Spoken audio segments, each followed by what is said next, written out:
तो फिल्म की शुरुआत फ्यूचर से दिखाई जाती है, जहां अब जमीन पर बड़े बड़े सिंक होल बन गए थे और इनके अंदर फटने वाले वॉल्केनो के बाद इन्हीं सिंक होल में से अजीब बड़ी बड़ी क्रिएचर्स निकलने लगे, जो इंसानों पर हमला करके उन्हें मार देती थी। थोड़े ही अरसे में दुनिया की 90% आबादी को इन क्रिएचर्स ने मार डाला, पर इंसानों को इनको मारने का कोई तरीका नहीं मिला, इसलिए इन क्रिएचर्स को रीपर का नाम दिया गया। बचे हुए कुछ इंसानों ने नोटिस किया कि ये क्रिएचर 8000 फीट की बुलंदी पर जाने से डरते हैं। ऐसा क्यों था, वजह तो ये लोग नहीं जानते थे, लेकिन इनसे बचने के लिए अब जितने भी थोड़े बहुत लोग थे वो पहाड़ियों के ऊपर जाकर बसने लगे। जरूरत के बस थोड़े सामान के साथ यहाँ जिंदगी गुजारना काफी मुश्किल हो गई थी। इन्हीं सर्वाइवर्स में था एक बच्चा हंटर भी, जो अपनी कम्युनिटी में सिर्फ एक ही बच्चा था, जिसे अब अपनी जिंदगी बोर लगने लगी थी। एक दिन वो अपने ही जैसे और लोगों की मिलने की उम्मीद में पहाड़ी से नीचे चला आता है, जहाँ उन रीपर्स का खतरा था। ढूंढने पर उसे इंसान तो नहीं मिलते, लेकिन एक रीपर उसके पीछे पड़ जाता है। अपनी जान बचाने के लिए हंटर भागा जितना तेजी से वो भाग सकता था, और ठीक वक्त पर उस रीपर के हमला करने से पहले वो अपनी सेफ लाइन को क्रॉस कर गया। जान तो उसकी बच गई थी, लेकिन अब ये बात उसके डैड को भी पता चल गई थी कि वो नीचे गया था, जो सुनकर उसके डैड बहुत ज्यादा परेशान हो गए और उसके डैड ने उसे समझाया कि नीचे जाना बिल्कुल सेफ नहीं। देखो, तुम्हें भागने में भी मसला होता है। यहाँ हमें पता चला कि हंटर को सांस लेने में तकलीफ होती थी और वो हर वक्त फिल्टर्स के सहारे जीता था। हंटर ने अपने डैड को एक्सप्लेन किया, बस मैं और लोगों को ढूंढना चाहता था। जवाब में उसके डैड कहते हैं, देखो हंटर, मैं तुम्हारी मॉम को खो चुका हूँ, अब मैं तुम्हें नहीं खोना चाहता। ये कहकर वो शिकार के लिए चले गए अपने फ्रेंड केटी के साथ,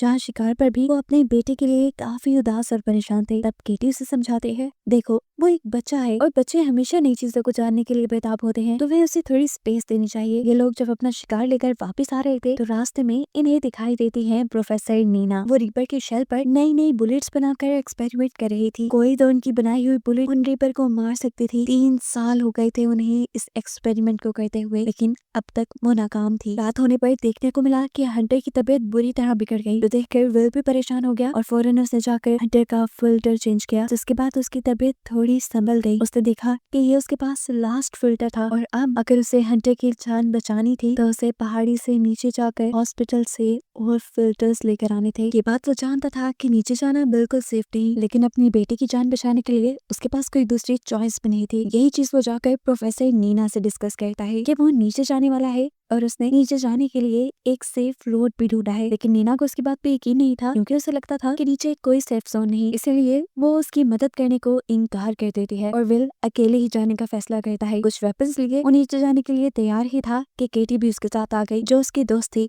विल इसे साथ ले जाना तो नहीं चाहता था, लेकिन केटी उसे बताती है, मेरा तो वैसे भी इस दुनिया में कोई नहीं, अच्छा है ना मैं हंटर की जान ही बचा लूं। वेपन्स लिए वो लोग सफर पे निकल ही रहे थे कि प्रोफेसर नीना उन्हें जाते देख रही थी। आखिर उनसे भी रहा नहीं किया और उन्होंने भी विल का ग्रुप ज्वाइन कर लिया, क्योंकि वो जानती थी जो वो ऊपर रहकर नहीं कर पा रही वो नीचे अपनी लैब में जाकर कर पाएंगी। वो एक ऐसी बुलेट जरूर तैयार कर लेगी जिनसे उन रीपर्स को मारा जा सके। ये लोग नीचे शहर तक जाने के लिए एक खास रूट का इस्तेमाल कर रहे थे, जहाँ पर रीपर्स के होने के कम से कम चांसेस थे। प्रोफेसर नीना यहाँ इन्हें अपनी मॉडिफाई की हुई कंपास दिखाती हैं, जो दूर से ही रीपर्स को डिटेक्ट कर सकती थी, क्योंकि रीपर्स के अंदर से इलेक्ट्रोमैग्नेटिक वेव्स निकल रही थी। काफी चलने के बाद आखिर ये लोग एक ऐसी जगह पर पहुंचते हैं जहां इन्हें खतरा था रीपर्स के होने का, लेकिन प्रोफेसर नीना की कंपास यहाँ पर दूर दूर किसी भी रीपर के ना होने की खबर देती है और ये लोग अपना सफर कंटिन्यू कर देते हैं। यहाँ पर बहुत सारे मिलिट्री ट्रक्स भी खड़े हुए थे, जो जरूर उन रीपर्स को ही मारने आए होंगे, लेकिन इस लड़ाई में खुद मारे गए। इन ट्रक्स में से विल और केटी अपने सर्वाइवल की चीजें ले लेते हैं।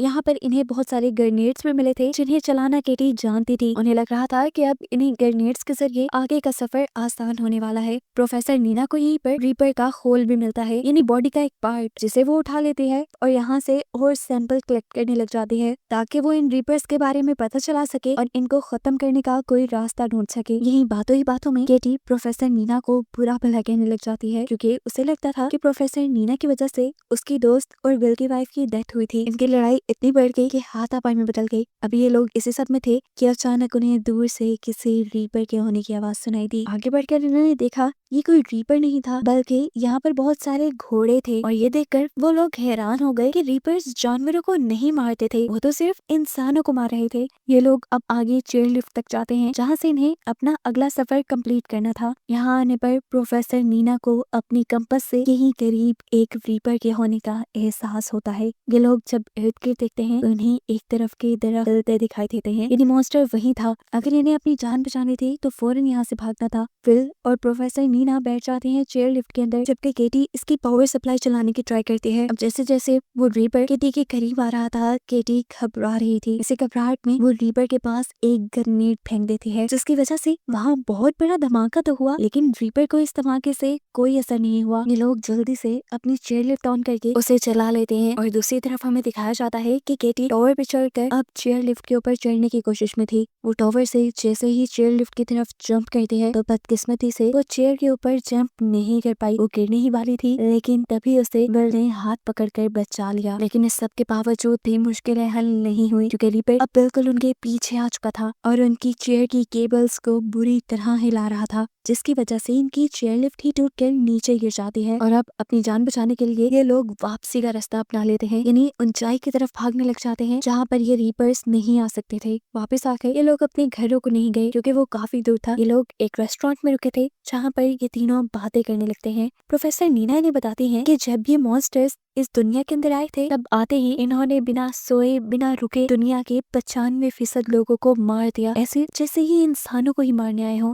लेकिन एक अजीब बात भी थी कि इन्होंने इंसानों को मारकर खाया नहीं, और ना ही इन्होंने इंसानों के अलावा किसी और जानदार को मारा। इसी वजह से वो हमेशा से इसी डाउट में रही थी कि क्या किसी ने इन रीपर्स को सिर्फ इंसानों को खत्म करने के लिए तो नहीं डिजाइन किया, या शायद ये गॉड की तरफ से भेजे गए हों इंसानों को मारने के लिए। यही बातें करते करते केटी और प्रोफेसर नीना सो जाते हैं, जबकि विल को अपनी वाइफ के साथ बिताए कुछ लम्हे याद आने लगे, जिन लम्हों में उसने प्रोफेसर नीना के बारे में भी बात की थी। वो और प्रोफेसर नीना पार्टनर थी, और विल की वाइफ हमेशा से कहा करती थी कि प्रोफेसर नीना ही वो इंसान है जो रीपर्स को मारने के लिए जरूर कोई गैजेट बना सकती है। अगली सुबह हम देखते हैं ये तीनों अपने मिशन पे निकल गए थे। इन्हें अपनी जरूरत का सामान इकट्ठा करने के लिए नीचे शहर की तरफ जाने के लिए बढ़ गए थे। इस टाइम ये लोग एक टनल के जरिए से होते जा रहे थे। आधी टनल तो हाई एल्टीट्यूड पे थी, यानी 8000 फीट की बुलंदी पर थी, जहाँ पर ये रीपर्स नहीं आ सकते थे। लेकिन बाकी आधी टनल का हिस्सा बिल्कुल नीचे की तरफ था, जहाँ पे रीपर्स के होने का खतरा था। इस सब के बावजूद भी ये लोग इस टनल के अंदर बढ़ते रहते हैं। यहाँ पर विल ने प्रोफेसर नीना को ये नहीं बताया था कि उसकी ये कंपास अंडरग्राउंड नहीं चलेगी। काफी घंटों के सफर के बाद इन्हें एक बुरी खबर ये पता चलती है कि टनल की दूसरी एंट्रेंस तो बंद थी। अब इन्हें यहाँ से दूसरी टनल का रास्ता लेना था। इतने घंटों का सफर दोबारा करते तो थक जाते। यहाँ पर एक शॉर्टकट भी था जो छोटी छोटी स्टेयर्स से होकर जाता था।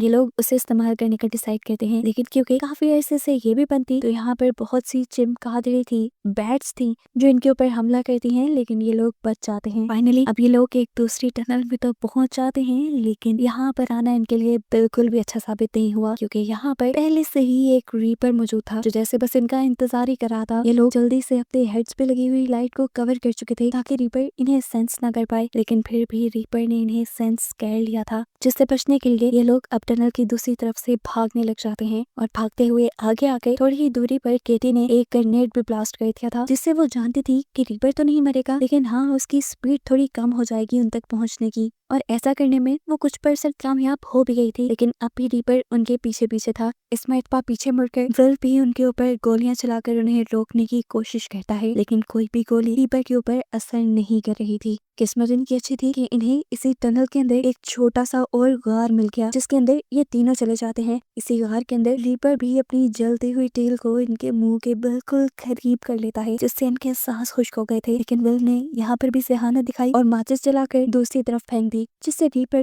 रोशनी को दूसरी तरफ देखकर डिस्ट्रैक्ट हो गया। अब ये लोग इसी गार की दूसरी तरफ से रास्ता बनाते हुए यहाँ से बाहर निकलने की कोशिश करते हैं, लेकिन एक और मर्तबा रीपर इसी गार के अंदर अपनी टेल डालकर विल के ऊपर हमला करने की कोशिश करता है, क्योंकि वो पीछे था। लेकिन किसी तरह विल इस हमले से बच गया। केटी सबसे आगे आगे थी। जल्दबाजी में वो एक ऐसी टनल के अंदर चली जाती है जहाँ पर एक और रीपर मौजूद था, और इस मर्तबा रीपर ने उसके ऊपर कोई तरस नहीं खाया और उसे हमला करके मार डाला। हालांकि पीछे से नीना उसे बचाने की कोशिश करती रही, लेकिन सब नाकाम हो गया। आखिरी चॉइस पर बस नीना को वहाँ से बाहर निकलती हुई एक लैडर, एक सीढ़ी दिखाई दी, जिसके ऊपर चढ़कर वो और विल यहाँ से चले गए। केटी को यहीं पर छोड़कर, जिस बात का तो शायद अब इन्हें जिंदगी भर होने वाला था। अब ये लोग एक सेफ अल्टीट्यूड पे आ गए थे, इन्हीं 8000 फीट से ऊपर, जहाँ कोई रीपर नहीं था। ये लोग यहाँ सेफ रह सकते थे, लेकिन नीना इस टाइम सेफ रहने को प्रायोरिटी नहीं देती, बल्कि अपने मिशन को प्रायोरिटी देती है और अपनी लैब्स की तरफ बढ़ने का फैसला करती है। यहाँ पर बहुत सारे ऐसे घर थे जिसमें अब कोई इंसान नहीं रहता था। उन्हीं में से एक घर के अंदर विल और प्रोफेसर नीना आ चुके थे। यहाँ पे खाने के लिए भी बहुत कुछ था।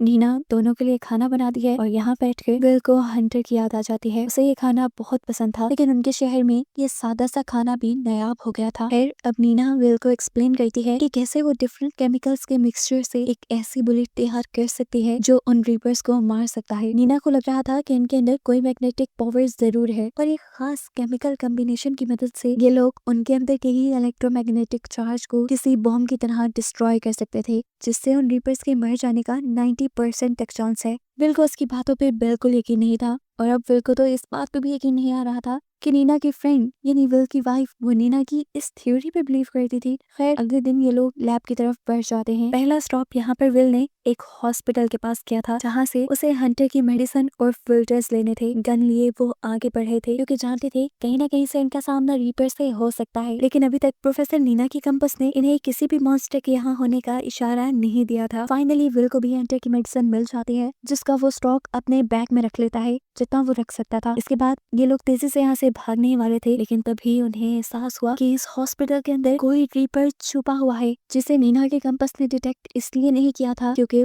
वो कंपस अब खराब हो चुका था। ये लोग तेजी से उससे बचकर भागने की कोशिश करते हैं, लेकिन वो रीपर वॉल्स तोड़ते हुए इनके ऊपर हमला करने लग जाता है। यहाँ तक कि उसने तो अपने टेंटिकल की मदद से विल को कैद भी कर लिया था। यहाँ पर प्रोफेसर नीना बहुत ही होशियारी से पास पड़े फायर बॉक्स में से एक्स निकालकर उस रीपर की टेल के ऊपर हमला कर देती है, जिसकी वजह से रीपर विल को छोड़ देता है। अब इन्हें फौरन यहाँ से भागना था, लेकिन भागने से पहले नीना यहाँ के सारे ऑक्सीजन सिलेंडर खोल चुकी थी, जिसकी वजह से वहाँ पर फॉग पैदा हो जाए और रीपर्स को वो लोग नजर ना आए। ये आइडिया भी अच्छा था, लेकिन विल के दिमाग में जो आइडिया था वो इससे भी ज्यादा कमाल का था। विल एक ऑक्सीजन टैंक के ऊपर शूट कर देता है, जिससे वहाँ पे बहुत बड़ा एक्सप्लोजन हुआ था और प्रेशर से वो रीपर उड़कर इस बिल्डिंग से बाहर जा चुका था। ये लोग ऊपर से खड़े हुए रीपर को देखते हैं जो बेजान जमीन पे पड़ा था, लेकिन ये लोग नहीं जानते थे कि वो रीपर मरा है या बेहोश है। ज्यादा देर ये लोग रुक नहीं सकते थे यहाँ पर, इसलिए विल नीना से वापस चलने को कहता है, पर नीना कहते हैं नहीं विल, मुझे मेरे लैब तक जाना है ताकि मैं इन्हें मारने के लिए कोई नई बुलेट तैयार कर पाऊँ।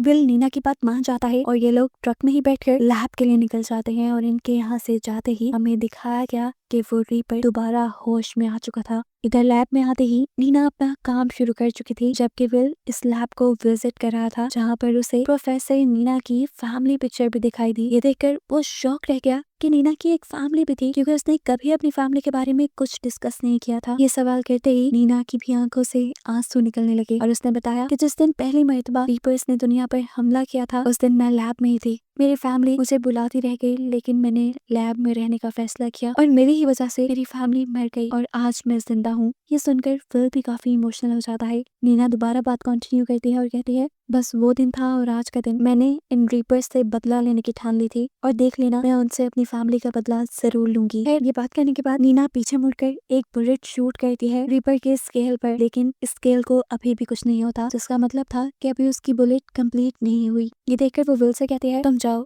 अपने बेटे के पास वापस चले जाओ, मैं यहाँ पर तब तक रुकूंगी जब तक मुझे कोई सोल्यूशन ना मिल जाए, जब तक मैं कोई नई बुलेट ना बना लूं। विल भी नीना की बात मानते हुए यहाँ से चला जाता है, क्योंकि हंटर को उसके पास मौजूद मेडिसिन की ज्यादा जरूरत थी, जबकि नीना बुलेट्स बनाने में इतनी ज्यादा बिजी हो जाती है कि उसे एहसास ही नहीं होता कब उसके लैब में एक रीपर आ जाता है। रीपर की आवाज सुनते ही उसने आंखें बंद कर ली और आंखें बंद करते ही उसे ख्याल आया कि उसने कुछ केमिकल कंपोजिशन तो ट्राई ही नहीं किए जो सच में काम कर सकते थे। ये ख्याल आते ही वो जल्दी से केमिकल्स मिक्स करते हुए एक नई बुलेट बनाने लगी, जबकि यहाँ रोड पे हमें दिखाया गया कि विल बहुत ही तेजी से ऊपर अपने टाउन की तरफ जाने की कोशिश में था, लेकिन तभी उसकी कार का एक पत्थर से टकराकर एक्सीडेंट हो गया और इस एक्सीडेंट की वजह से वो बेहोश हो गया। कुछ देर बाद जब उसे होश आया तो उसके करीब से भी एक रीपर की एक मॉन्स्टर की आवाज आ रही थी। उसे अपनी जान बचाने के लिए जल्द से जल्द यहाँ से निकलना था। कार वो सीधी कर नहीं सकता था, इसीलिए वो कार के फ्रंट मिरर को तोड़ते हुए कार से बाहर निकल आता है और रीपर से बचकर ऊपर की तरफ भागने की कोशिश में लग जाता है। लेकिन इस मर्तबा शायद उसकी ये कोशिश नाकाम हो जाती क्योंकि रीपर बिल्कुल उसके करीब था। इससे पहले कि रीपर उसके ऊपर हमला करता, विल को गोली की आवाज सुनाई देती है और सरप्राइजिंगली इस मर्तबा नई बुलेट से वो रीपर मर भी जाता है। गोली चलाने वाली और कोई नहीं बल्कि नीना ही, जिसने अपने नए एक्सपेरिमेंट से एक ऐसी बुलेट बना ली थी जो रीपर्स को मार सकती थी। उसने अपने पास मौजूद भी रीपर को इसी बुलेट से मारा था और अब वो विल को बचाने के लिए भी ठीक टाइम पर पहुंच गई थी। जब वो रीपर मरा था तो वाकई वहाँ पे एक बहुत बड़ा एक्सप्लोजन हुआ था, एक धमाका हुआ था, जिसका मतलब था कि नीना ठीक थी। इन रीपर्स के अंदर कोई इलेक्ट्रिक चार्ज था, जिन चार्ज में इलेक्ट्रिक कॉम्बिनेशन मिलने की वजह से वो ब्लास्ट हो गए। अब नीना और विल ने जब पास जाकर इस मरे हुए रीपर को देखा तो इन्हें मालूम हुआ कि ये रीपर कोई जानवर नहीं थे, कोई क्रिएचर नहीं थे, बल्कि ये रोबोट मॉन्स्टर्स थे जिन्हें बनाया गया था। जरूर किसी ने इन्हें सिर्फ इंसानों को मारने के लिए ही बनाया था। और ये बात समझते ही ये लोग शॉक हो जाते हैं। विल अभी भी कंफ्यूज था ये जानकर कि आखिर कौन हो सकता है जो इंसानों को मारने के लिए इतने सारे मॉन्स्टर्स को भेजे। नीना जवाब देती है एलियंस, या एलियंस के भेजे गए मॉन्स्टर रोबोट्स हैं। नीना ने विल को ये भी एक्सप्लेन किया कि ये 8000 फीट की बुलंदी पे इसलिए नहीं आ सकते क्योंकि इनकी प्रोग्रामिंग में कोई गड़बड़ हो गई होगी,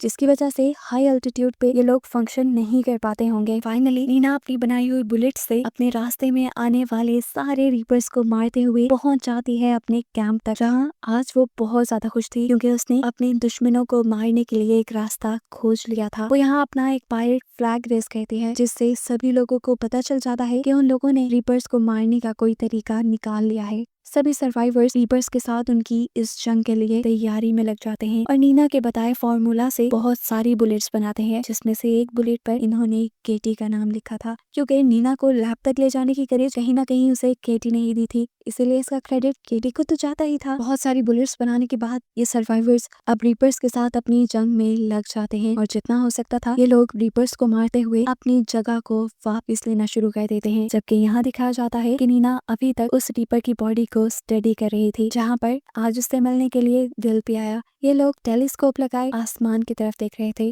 जहाँ पर नीना को 3 बड़ी बड़ी स्पेसशिप आसमान से जमीन पर आते हुए दिखाई देती हैं, जिसका मतलब था कि इन्होंने जिन रीपर्स को मारा था उनके बारे में एलियंस को खबर हो गई थी और एलियंस अब इनसे एक पूरी जंग के लिए तैयार होकर आए थे। आगे अब क्या होने वाला था, इसी मिस्ट्री के साथ ये मूवी यहीं पर खत्म हो जाती है।